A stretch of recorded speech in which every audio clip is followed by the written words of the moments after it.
অনেক হয়েছে ঘোরাঘুরি, তো এবার হচ্ছে ননদের বাড়ির থেকে বাড়ি চলে যাচ্ছি। তো চলো দেখতে থাকো। কোথায় যাওয়ার কথা আর কোথায় এসে পৌঁছালাম। তো হলদিয়া থেকে পুরো একদম চঞ্চলপুর এসে গেলাম। বাড়ি যাওয়ার কথা, তো বাড়ি যাওয়া হয়নি মাঝরাতে, মানে মাঝপথে তো ফোন হলো, এখানে চলে আসলাম। তো চলো, খুব খিদে পাচ্ছিল, তো তাড়াহুড়ো করে এসেই কিন্তু এই যে আলু ভাজা, পাঁপড় ভাজা আর এর সাথে চা তো খেয়ে নিলাম। তো এই যে তো বাড়ি এসে গেছি কালকে, এখন সকালবেলা, কালকে বিকেলবেলায় বাড়ি এসে গেছি। আর বাবার বাড়িতে কি বলবো, সেই যা গিয়েই যে একটু ভিডিও শ্যুট করেছি, তারপর না মানে মনটাও একটু খারাপ হয়ে গেছিলো, সে কারণে আর কোনো রকম ভ্লগ শ্যুট করিনি। যাই হোক, খাওয়া দাওয়া সব কিছুটাই করলাম, তারপরে বাড়ি এসেছি বিকেলে। বাড়ি এসে যেমন আবার সেই আগের মতো শুরু হলো। তো এখন সকালবেলায় আজকে মানে সকাল থেকেই আমার শরীরটা একদম খারাপ হয়ে গেছে। তো কয়েকদিন এলোমেলো খাওয়া দাওয়া হয়েছে, তো শুধু চিকেন মটন এইসব করে, তো সেই কারণে শরীরটা একটু খারাপ হয়ে গেছে। তো তাই সকাল থেকে একটা শুরু করব, তো মানে হয়নি। তো যাই হোক, এখন এই যে কোথাও গেলে তো মানে অনেক জামা কাপড় কাছাকাছি, তো সেগুলো কাছাকাছি করলাম, করে স্নান দান করলাম, একটু ফ্রেশ হলাম, এখন একটু ঠিক লাগছে। তো চলো, আজকের থেকে আবার সেই মানে আগের জীবন আর যুদ্ধ শুরু যেটা বলে। তো আজকে 2 তারিখ, তো মেয়ের স্কুল আজকে থেকে একদম মানে চাপের একটা বিষয়। তো চলো, স্কুল আছে, আর তারপরে সব কিছুই যেমন প্রতিনিয়ত যে সমস্ত কাজগুলো থাকে, তো সেগুলো আছে, সেগুলো করতে হবে। তো চলো দেখতে থাকো। টাটা। তো চলো, গুড মর্নিং সবাইকে, ওয়েলকাম আমার চ্যানেলের পক্ষ থেকে। তো তোমরা সবাই কেমন আছো? আশা করছি খুব ভালো আছো, আর আমিও আছি মোটামুটি। তো এই যে সকালবেলা সমস্ত রকমের কাজ বাজ করে তো স্নান করলাম, তো এখন সোজা আসলাম এই যে পুজো করার জন্যে। বাইরে এই যে গাছে কয়েকটা ফুল হয়েছে, তো ফুল তুললাম, এখন হচ্ছে পুজো করব। তো পুজোর জন্য সব কিছু রেডি করে নিয়েছি, আর এখানে বাইরে মন্দিরে, দুটো মন্দিরে জল দিয়ে দিচ্ছি, তারপর ঘরের ভেতরে আবার পুজো পাঠ আছে, আবার রান্না বান্না, তো সব কিছুই আছে।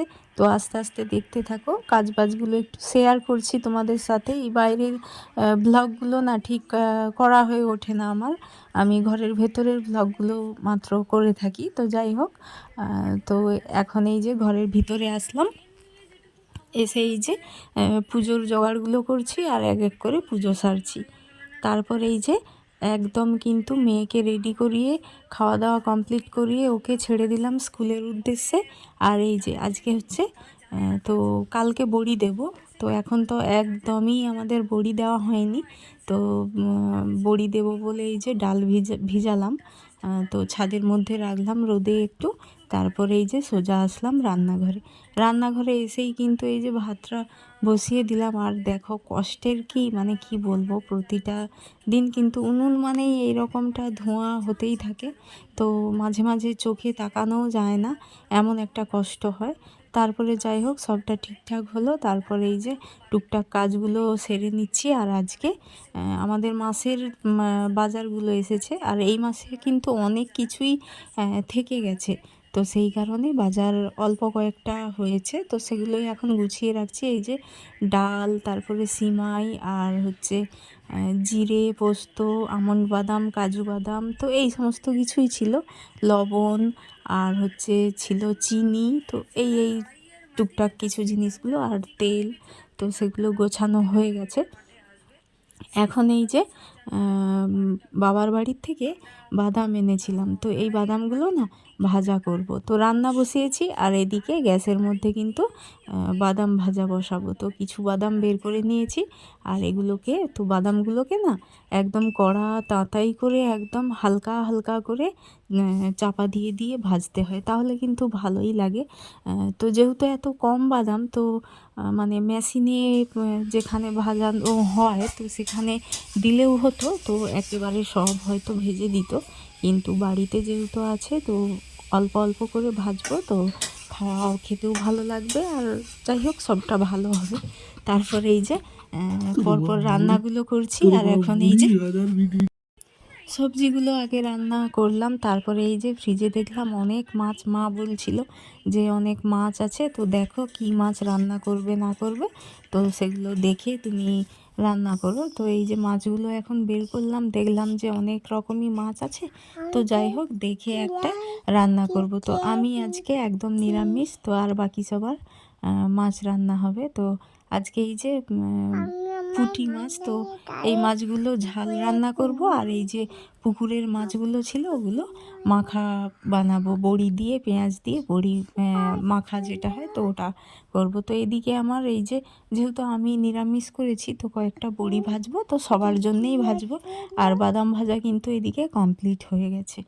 আর এই যে বড়ি ভাজাগুলো বেশ মানে লাল লাল করে ভাজতে বেশ ভালো লাগে। শীতকালে বড়ি ভাজা দিয়ে কিন্তু শুধু ভাত খাওয়া হয়ে যাবে। রান্না মোটামুটি আমার সব কিছুই কমপ্লিট হয়ে গেছে। আর বাদাম ভাজাগুলোও কিন্তু একদম, যেহেতু লো ফ্লেমে ভাজতে হয়েছে, তো অনেকটা সময় লেগেছে। আর এটা কিন্তু লো ফ্লেমে ভাজা করলেই ভালো হয়, না হলে কিন্তু পুড়ে যাওয়ার চান্স থাকে, সেই কারণে। তো এদিকে এই যে আমার বড়ি ভাজাগুলো হয়ে গেল। তো চলো আজকে রান্নাগুলো কি কি দেখিয়ে দিচ্ছি। এই যে বড়ি ভাজা করেছি, আর করেছি এই যে শাক ভাজা।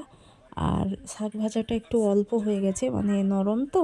তারপরে এই যে বিমের পোস্ত বানিয়েছি, আর ওদের এই যে ডাল, মসুরের ডাল বসিয়েছি, ওটা এখনও হচ্ছে সবার শেষে। আর মাছ 2 রকম, তো মাখা আর ঝাল ওটা হয়ে গেছে। ওটা দেখালাম না, যেহেতু সামনে টেবিলে নিয়ে চলে আসলাম, তাই জন্যে, যেহেতু নিরামিষ আমিষ এরকমটা মিশে টিশে যাবে বলে তারপর ছাদে আসলাম।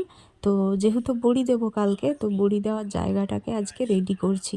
তো একটু তেল, সর্ষের তেল মাখিয়ে রোদে দিচ্ছি, যাতে কিনা একটু তেল তেলে হয়ে যায় আর বড়িটা ভালোভাবে উঠে। তো এই যে আমার খাবার, তো আমার বড়ি ভাজা আর তরকারি, শাক, তো এটাই। চলো আর কিছু বানাইনি। আমি এই যে ছাদে রোদ্রে খেতে এসেছি, সবাই নিচে খাওয়া হয়ে গেছে। তারপর এই যে খাওয়া দাওয়া করে একটু বিছানার মধ্যে বসেছি। আর এই যে টুকাই এসেছে, তো এখন একটু ওয়েট করছিলাম। তো তারপরে তনভি আসলো, তো ওর যে বইগুলো আজকে দিয়েছে, তো বই দেওয়ার পরে আমাদের মানে এসে দেখাচ্ছে যে বইগুলো নিয়ে আর মলাটও পড়াতে হবে, তো সেই কারণেই। তো এখন আমি বইগুলো দেখছি যে কেমন কি বইগুলো, কী রকম পড়া আছে না আছে, আর কি কি বই দিয়েছে, কোনটা বাকি আছে, তো এইগুলোই এখন আমি আর ওর পাপা দেখছি। আর টুকাইও এদিকে দেখছে। তো এই যে মোটামুটি গণিত বই, তারপরে হচ্ছে ইংলিশ রিডিং বই, আর হচ্ছে ইংলিশ কনভারসেশান, তো ভূগোল, সব বইগুলো তোমাদের সাথে শেয়ার করছি।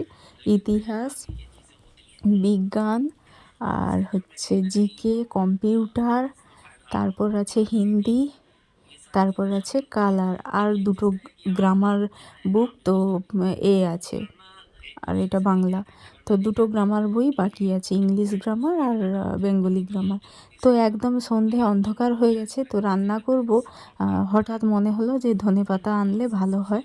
তো এখন মোবাইলের লাইটটা অন করে এই যে ধনেপাতা তুলতে এসেছি।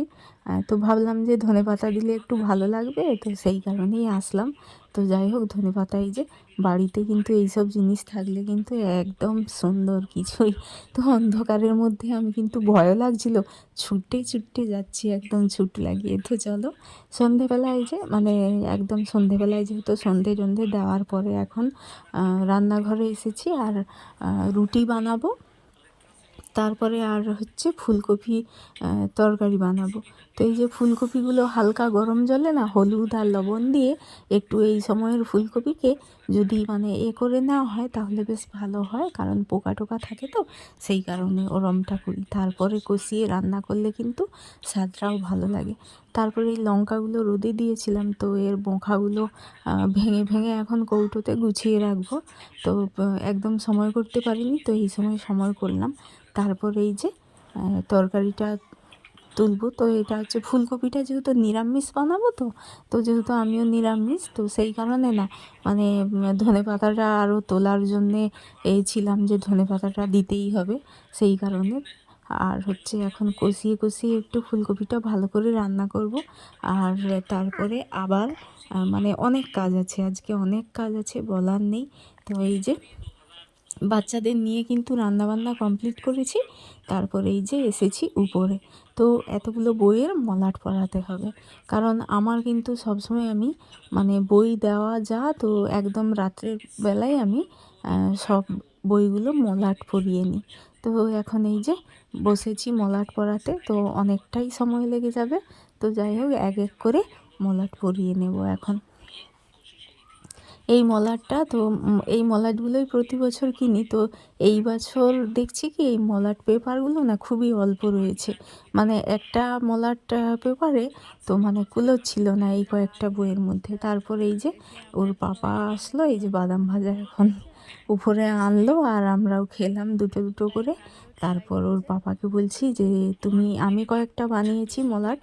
আর টুকাই কি করেছে জানো তো, তার মধ্যে এই যে পেপারগুলো একটা ছোট্ট টুকরো ওই নাকের মধ্যে ভরে নিয়েছিল। তারপরে খুব কান্না করছে আর হাঁচছেও করছে। তো পাশ থেকে বুঝতেই পারছিলাম না ও যে দুষ্টুমিটা করছে। মানে পেপারের টুকরোকে একদম ভাঁজ করে নাকের মধ্যে ঢুকিয়ে ফেলেছে। মানে আমি অনেক কষ্ট করে একটু যাই হোক দেখা যাচ্ছিল সেটা ধরে টান মেরেছি, বেরিয়েছে। মানে না যদি বেরোতো ওটা কোন পর্যায়ে যেত। মানে অনেক বড় মানে একটা খারাপের হাত থেকে আজকে বেঁচে গেলাম। মানে এতটাই পরিমাণে দুষ্টু টুকাই। তো যাই হোক তারপরে ওর পাপাকে দিলাম, আমি কয়েকটা পড়ালাম, ওর পাপা কয়েকটা। এই যে ফাইনালি সবগুলো কিন্তু হয়ে গেছে। তো এখন এই যে নিচে আসলাম, নিচে এসেই মানে কি বলবো, কালকে যেহেতু বড়ি দেবো তো এখন এই যে ডালগুলো বাটতে লেগে পড়েছি। আর ডালগুলো বেটে রেডি রাখবো, কারণ সকালে একদম সময় করতে পারবো না। সেই কারণেই যেহেতু মেয়ের স্কুল আছে, বাড়ির মানে অনেক রকম কাজ আছে সংসারে, সেই কারণেই। তো এই যে কলাইগুলো বাটলাম, তো তারপরে সবার খাওয়া দাওয়া কমপ্লিট। এখন বাজে এই যে 10টা বাজতে বাকি আছে একটু। আমার এখন ঠাকুর ঘরে একটু কাজ আছে। তো আমি একটু আধ্যাত্মিক মানুষ, যাই পারে বলতে পারো। কারোর পছন্দ হতেও পারে, নাও হতে পারে। যাই হোক ঠাকুর ঘরে 1 ঘন্টা মতো সময় লাগালাম। তারপরে এই যে সবাই ঘুমাচ্ছে, দেখো বাবা মেয়েতে ঘুমাচ্ছে। আর এখন অনেকটাই বেজে গেছে। আর এই যে মুড়ি আর ফুলকপির তরকারি খাচ্ছি। তো চলো, গুড নাইট সবাইকে, আবার দেখা হচ্ছে নেক্সট